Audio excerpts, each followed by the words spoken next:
soccer coach, Jimmy Walker. Team coming off a 2-1 win over DePaul last weekend, and we host key matchups this weekend or this week against Seton Hall, and then go on the road to Butler.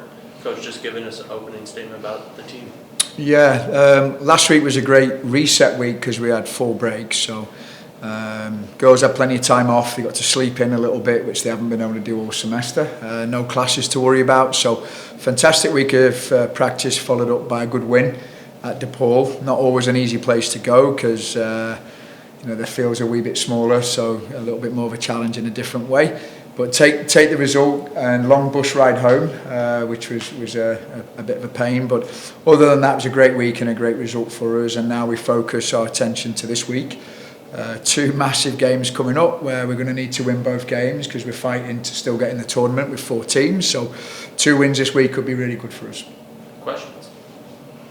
What kind of resolve did you see from your team down 1-0 at the break and then to get a couple of second half goals at DePaul? Yeah, it's interesting because I was a little bit frustrated at half time. We have a tendency to dominate the statistics. I think the shot count was 9-1 at half time, and we found ourselves 1-0 down.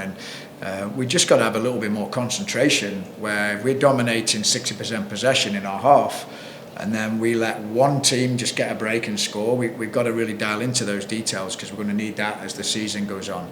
But it was a gritty performance. We challenged them at half time to come out quick to start the second half, and that's what we did. We scored a goal in the first couple of minutes and then went on and got a second. We got 2 more that got disallowed. So it was a really good, resolute performance. I was really pleased with it. But now the challenge really comes this week because this is my favourite time of year as a coach, right? It's getting chilly, it's playoff weather, and as the quote goes, what is it? August is for pretenders and November's for contenders. So this is where the top players come out, this is where the players start to perform, this is where you see what kind of character your team have.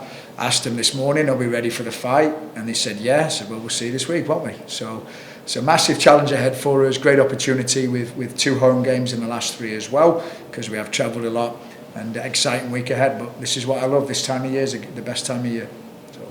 With that concentration, how do you communicate to your team in practice, working on that level and having that consistency throughout? Yeah, it's massive because it's consistency that's going to enable you to be successful. And the girls will laugh because I'm always on about it at training, but it's all about your standards. It's the standards you have every single day at training, standards with passing drills, standards with your finishing, standards with your defending, small-sided games. So those standards are going to be what gives you the key to being successful, and that's going to be massive for us. We had that locker room chat today about refocusing our attention because practice yesterday was a wee bit flat coming back off of full break and then going back to classes again and a long bus ride home, so they were pretty flat. And there was a little reminder today about playing Division 1 sports is hard work. It's not easy. It's a challenge, and it's not for everybody, and not everybody can handle the competitiveness of what it takes to be successful at this level. So we kind of got our focus back today, which was good for us, and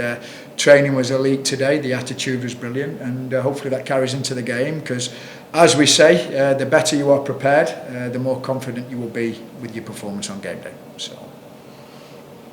Jalen Chaney had a goal and assist, and mainly her major minutes back from an injury since Arkansas. Yeah. How much growth have you seen her make this season? Yeah, she's got so much ability. She's probably one of the most talented freshmen in the conference, if not the most. Getting that injury to her at the time she did it, coming off her 2 goals against Arkansas, that was tough for us because she's a good player, talented player. She scored a goal, got an assist, and also had a goal disallowed as well. So the kid's future is really bright. She just needs to stay grounded because she knows she's a good player. She's a very talented kid, but I keep saying to her, she keeps saying she's got 3 goals this season. I said, well, you've got 48 more to beat my record then. So you've got to keep going if you want to be a top forward. So that's going to be the challenge this week. We'll see how good she is this week when we've got these important games on the line. But kid's got bags of potential, so much ability. I'm excited about the future with her for sure. Matchups against Seton Hall and Butler this week, what kind of challenges do they present for you? Yeah, 2 totally different types of challenges. Seton Hall is going to play a 4-3-3. That one's going to be gritty if the weather's like it is today and it's chilly and windy. that kind of conditions a leveller for the women's side. So the game's going to be, it's a dogfight at this point of the season. It's gritty. You've got to come out to play.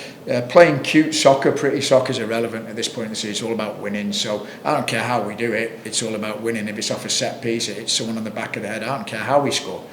Most important thing the next 2 games is winning. Butler is a little bit more of a visual for the football purists. They play a really attractive brand of soccer. They love to keep the ball. They love to pass the ball around. So you're going to get 2 totally different challenges this week. But it don't bother me how many times you pass the ball. Bottom line is you've got to win games. And that's what we've got to do at this stage of the season.